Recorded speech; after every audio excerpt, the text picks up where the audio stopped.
Horse chicken curry ready to eat.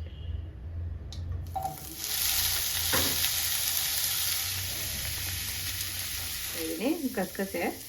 ನೀವು ಲೇಟಾಗಿ ಈರುಳ್ಳಿ ಹಾಕಿ ಚೆನ್ನಾಗಿ ಬೇಯ್ತಾ ಇದೆ ಅಂತ ಅಂದ್ಬಿಟ್ಟು. Hey guys, welcome back to my channel journey with Teju. ನಾವು ಇವತ್ತು ಚಿಕನ್ ಕರಿ ಮಾಡ್ತಾ ಇದ್ದೀವಿ. ಸಿಂಪಲ್ ಆಗಿ ಹೇಗೆ ಮಾಡೋದು ಅಂತ ನಿಮಗೆ ತೋರಿಸ್ಕೊಡ್ತೀನಿ with very very very minimal steps and ingredients. So ಫಸ್ಟಿಗೆ ನಾನು ಒಂದು ಬಾಣಲಿ ಇಟ್ಟಿದ್ದೀನಿ. ಇದರಲ್ಲಿ ಸ್ವಲ್ಪ ಮಸಾಲ ಹುರ್ಕೊಳ್ಳೋಣ ಅಂತಂದ್ಬಿಟ್ಟು, ರುಬ್ಬಕ್ಕೆ ಬೇಕಾಗಿರೋಂಥ ಮಸಾಲ ಹುರ್ಕೋಬೇಕು. ಸೊ ಫಸ್ಟ್ ಬಾಣಲಿ ಸ್ವಲ್ಪ ಬಿಸಿ ಆಗಲಿ, ಇದಕ್ಕೆ ಒಂಚೂರು ಎಣ್ಣೆ ಹಾಕ್ಕೊಳ್ಳೋಣ.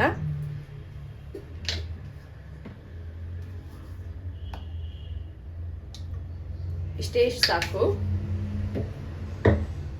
ಸೊ ನಾನಿವತ್ತು ಬಳಸ್ತಿರೋದು ಬಂದು ಕಡಲೆಕಾಯಿ ಎಣ್ಣೆ. ಸೊ ನಾನು ಯೂಶ್ವಲಿ ಅಡುಗೆಗೆ ಅದೇ ಹಾಕೋದು. ಸೊ ಇದೊಂಚೂರು ಬಿಸಿ ಆಗಲಿ. ಸೊ ಇವಾಗ ಎಣ್ಣೆ ಕಾದಿದೆ, ಇದಕ್ಕೆ ಒಂಚೂರು ಈರುಳ್ಳಿ ಹಾಕೊಳ್ಳೋಣ. ಸೊ ನಾನಿಲ್ಲಿ ತಗೊಳ್ತಿರೋದು 1 ಈರುಳ್ಳಿ, 1 ಟೊಮ್ಯಾಟೊ, ಜೊತೆಲಿ ಚಿಕ್ಕದಾಗಿರುವಂಥದ್ದು ಒಂದು.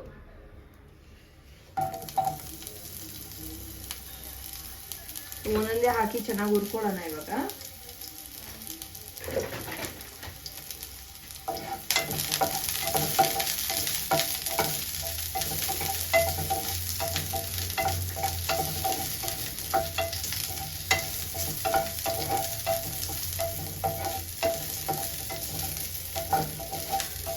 ಸೊ ಇದಕ್ಕೆ ನೀವು ಟೊಮ್ಯಾಟೊನು ಹಾಕೋಬೇಡಿ ಇವಾಗಲೇ.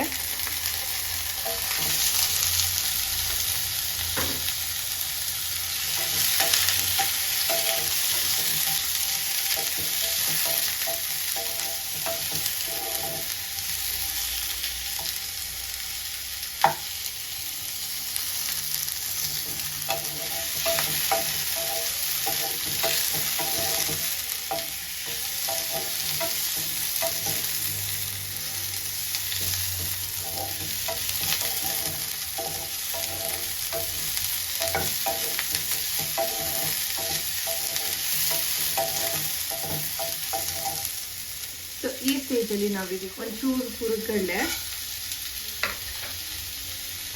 ಸೊ ನನ್ನ ಹತ್ರ ತೆಂಗಿನಕಾಯಿ ಇಲ್ಲ, ಸೊ ನಾನು ಇಲ್ಲಿ ಕೊಬ್ಬರಿ ಪೌಡರ್ ಯೂಸ್ ಮಾಡ್ತಾ ಇದ್ದೀನಿ, ಕೊಕೊನಟ್ ಪೌಡರು. ಇದೊಂದು 2 ಸ್ಪೂನ್ ಆಗೋಷ್ಟು ಹಾಕ್ಕೊಳ್ಳಿ ಸಾಕು. ಎಲ್ಲ ಸೇರಿಸಿ ಚೆನ್ನಾಗಿ ಹುರ್ಕೊಳ್ಳಿ.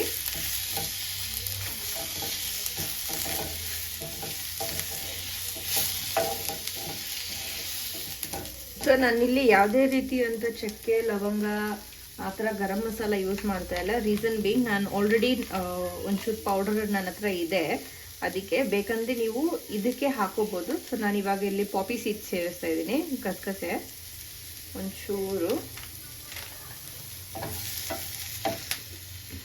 Very little.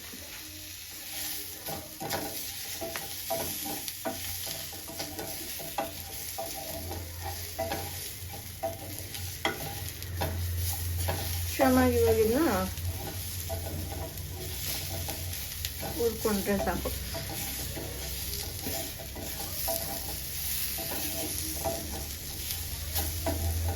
ಸೊ ನಿಮ್ಮ ಹತ್ರ ಶುಂಠಿ ಬೆಳ್ಳುಳ್ಳಿ ಪೇಸ್ಟ್ ಇಲ್ಲ ಅಂದರೆ ಇದಕ್ಕೆ ಹಾಕೋಬೋದು. ಶುಂಠಿ ಬೆಳ್ಳುಳ್ಳಿ, ಹಸೆ ಶುಂಠಿ, ಹಸೆ ಬೆಳ್ಳುಳ್ಳಿ ಹಾಕ್ಕೊಂಡು ಹುರ್ಕೊಂಡು ಅದನ್ನ ರುಬ್ಕೋಬೋದು. ನನ್ನ ಹತ್ರ ಶುಂಠಿ ಬೆಳ್ಳುಳ್ಳಿ ಪೇಸ್ಟ್ ಇದೆ, ನಾನು ಅದಕ್ಕೆ ಇವಾಗ ಸೇರಿಸ್ಕೊತಾ ಇಲ್ಲ.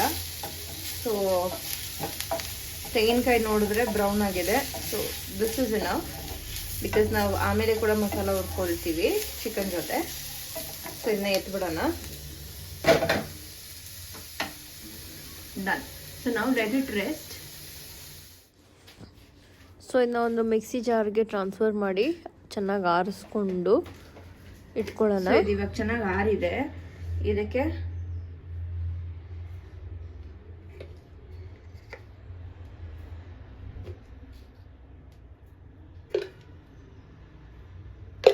ಒನ್ 2 ಸ್ಪೂನ್ಸ್ ಧನಿಯಾ ಪೌಡರ್ ಹಾಕೊಳ್ಳೋಣ ಆ್ಯಂಡ್ 1 ಸ್ಪೂನ್ ಚಿಲ್ಲಿ ಪೌಡರ್ ಹಾಕೊಳ್ಳೋಣ.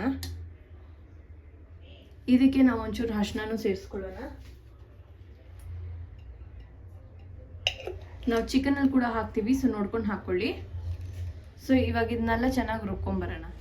ಸೊ ಈಗ ಒಂದು ಕುಕ್ಕರ್ ತೊಗೊಂಡಿದ್ದೀನಿ. ಸೊ ಸಾರು ನಾನು ಇವಾಗ ಕುಕ್ಕರಲ್ಲಿ ಮಾಡ್ತೀನಿ. ಅದಕ್ಕೆ ಸೊ ಕುಕ್ಕರ್ ಚೆನ್ನಾಗಿ ಕಾಯ್ದು ಕಾದಾದಮೇಲೆ ಒಂಚೂರು ಎಣ್ಣೆ ಹಾಕ್ಕೊಳ್ಳೋಣ. ಸೊ ಕುಕ್ಕರ್ ಕಾದಿದೆ, ಇವಾಗ ಎಣ್ಣೆ ಹಾಕ್ಕೊಳ್ತಾ ಇದ್ದೀನಿ. 1-2 ಸ್ಪೂನ್ಸ್ ಎಣ್ಣೆ ಹಾಕ್ಕೊಳ್ತಾ ಇದ್ದೀನಿ ಇದಕ್ಕೆ. ಸೊ ಈಗ ಎಣ್ಣೆ ಚೆನ್ನಾಗಿ ಕಾಯಬೇಕು. ಎಣ್ಣೆ ಕಾದಾದ್ಮೇಲೆ ಏನು ಹಾಕಬೇಕು ಅಂತ ನಾನು ನಿಮಗೆ ತೋರಿಸ್ತೀನಿ, ಬನ್ನಿ. ಸೊ ಇವಾಗ ಎಣ್ಣೆ ಚೆನ್ನಾಗಿ ಕಾದಿದೆ. ಇವಾಗ ಇದಕ್ಕೆ ಒಂಚೂರು ಕರಿಬೇವಿನ ಸೊಪ್ಪು ಹಾಕೊಳ್ಳೋಣ. ಸೊ ಕರಿಬೇವು ಏನಕ್ಕೆ ಹಾಕೋದು ಅಂದರೆ ಫ್ಲೇವರ್ಸ್ ಚೆನ್ನಾಗಿರುತ್ತೆ ಅಂತ ಅಂದ್ಬಿಟ್ಟು. ಆ್ಯಂಡ್ ಇವಾಗ ಇದಕ್ಕೆ ನಾವು ಏನು ತೊಳೆದು ಇಟ್ಕೊಂಡಿದ್ದೀವೋ ಚಿಕನ್ನು ಅದನ್ನ ಸೇರಿಸ್ಕೊಳ್ಳೋಣ.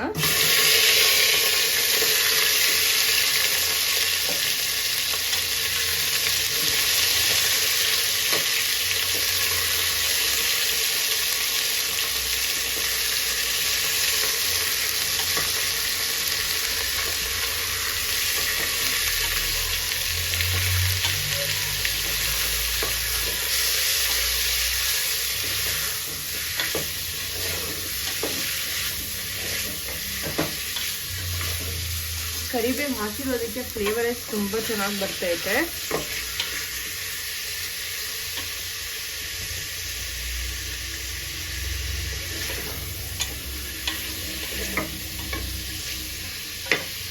ಸೊ ಇವಾಗ ಇದಕ್ಕೆ ನಾವು ಶುಂಠಿ ಬೆಳ್ಳುಳ್ಳಿ ಪೇಸ್ಟ್ ಸೇರಿಸ್ಕೊಳ್ಳೋಣ.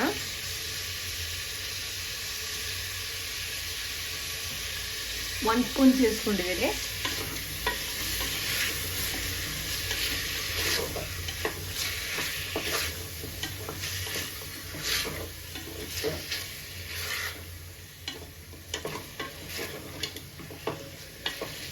ಸೊ ನಾನು ಚಿಕನ್ ತೊಳಿಬೇಕಾದ್ರೆ ಅರಿಶಿನ ಹಾಕೊಂಡಿದ್ದೀನಿ. ಸೊ ಇವಾಗೇನು ಅರಿಶಿನ ಹಾಕೋದು ಬೇಡ, ನಾವು ಆಲ್ರೆಡಿ ಮಸಾಲೆಯಲ್ಲಿ ಅರಿಶಿನ ಹಾಕಿದ್ದೀವಿ, ಬೇಕಂದ್ರೆ ಆಮೇಲೆ ಹಾಕ್ಕೊಳ್ಳೋಣ.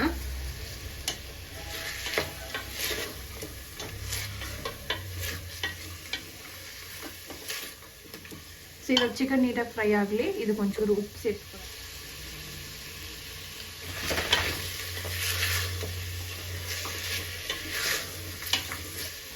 ಸೊ ಇದು ಬೇಯೋ ಟೈಮಲ್ಲಿ ಇದಕ್ಕೆ ಒಂಚೂರು ಈರುಳ್ಳಿ ಸೇರಿಸ್ಕೊಳ್ತಾ ಇದ್ದೀವಿ. ಇದು ಬಂದು ಸಾಂಬಾರು ಈರುಳ್ಳಿ ಫ್ಲೇವರ್ಗೋಸ್ಕರ. ಸೊ ಇದು ಬಂದು ಆಪ್ಷನಲ್ಲು, ಬೇಕಂದ್ರೆ ಸೇರಿಸ್ಕೊಳ್ಳಿ, ಇಲ್ಲಾಂದ್ರೆ ಇಗ್ನೋರ್ ಮಾಡಿ.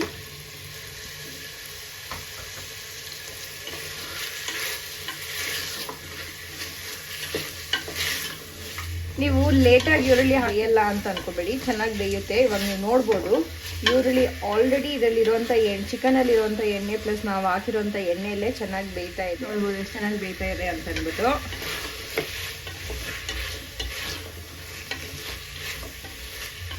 ಸೊ ಚಿಕನ್ ಕಲರ್ ಚೇಂಜ್ ಆಗಿದೆ. So this is the right time. ಇವಾಗ ಇದಕ್ಕೆ ಮಸಾಲ ಸೇರಿಸ್ಕೊಳ್ಳೋಣ. ನಾವೇನು ರುಬ್ಬಿ ಪೇಸ್ಟ್ ಮಾಡ್ಕೊಂಡಿದ್ದೀವೋ ಮಸಾಲ ಅದನ್ನ ಇದಕ್ಕೆ ಸೇರಿಸ್ಕೊಳ್ತಾ ಇದ್ದೀವಿ.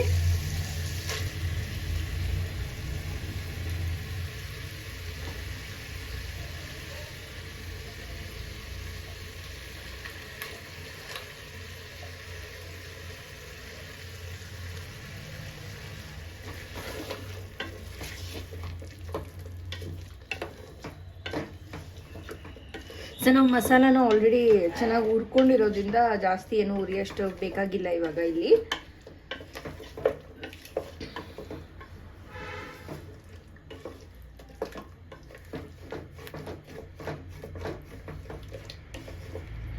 ಸೊ ಚೆನ್ನಾಗಿ ಒಂದ್ಸರಿ ಮಿಕ್ಸ್ ಮಾಡಿಕೊಂಡು ಇದಕ್ಕೆ ಬೇಕಾಗಿರುವಷ್ಟು ನೀರು ಸೇರಿಸ್ಕೊಳ್ಳೋಣ. ಇದಕ್ಕೆ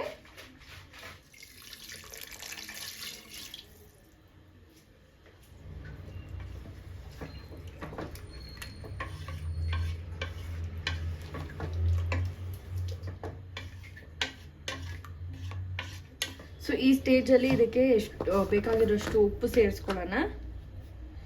ನಾವಾಗಲೇ ಉಪ್ಪು ಕಡಿಮೆ ಆಗ್ದು ಇನ್ನೊಂಚೂರು ಉಪ್ಪು ಸೇರಿಸ್ಕೊಳ್ತಾ ಇದ್ದೀನಿ ಇದಕ್ಕೆ.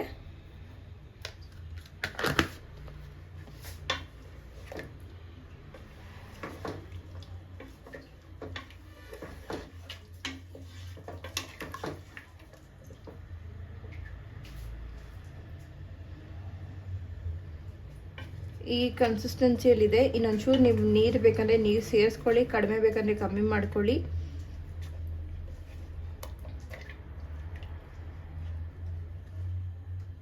ಬೆಂದರೆ ಇದು ಇನ್ನೊಂಚೂರು ತಿಕ್ ಆಗುತ್ತೆ.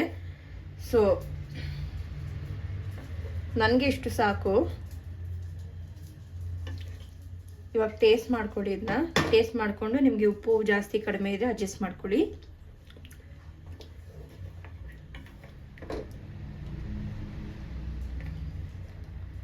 ಸೊ ನನಗೆ ಇವಾಗ ಇದು ಕರೆಕ್ಟ್ ಆಗಿದೆ. ಇವಾಗ ಚೆನ್ನಾಗಿ ಇದು ಕುದೀಲಿ. ಇದಾದ್ಮೇಲೆ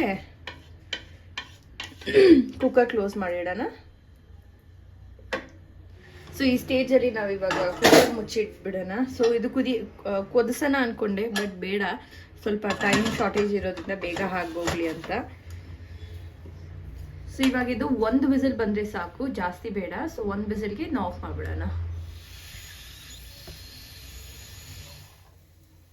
1 ವಿಸಿಲ್ ಬಂದಿದೆ. ಸೊ ಇವಾಗ ಸ್ಟವ್ ಆಫ್ ಮಾಡ್ಬಿಡೋಣ. ಸೊ ಎಷ್ಟು ಸಾಕು. ಇವಾಗ ಇರೋಂಥ ಗ್ಯಾಸ್ ರಿಲೀಸ್ ಆದಮೇಲೆ ಇನ್ನು ಓಪನ್ ಮಾಡಿಬಿಟ್ಟು ಹೇಗಿದೆ ಬಂದಿದೆ ಅಂತ ನಾನು ನಿಮಗೆ ತೋರಿಸ್ತೀನಿ. ಸೊ ಫುಲ್ ಗ್ಯಾಸ್ ಹೋಗಿದೆ. ಇವಾಗ ತೆಗೆದು ನೋಡೋಣ. See how delicious it looks. Busy busy chicken gravy or chicken curry ready to eat. Perfect. ಅದಾ ಚಿಕನ್ ಚೆನ್ನಾಗಿ ಬೆಂದಿದೆ.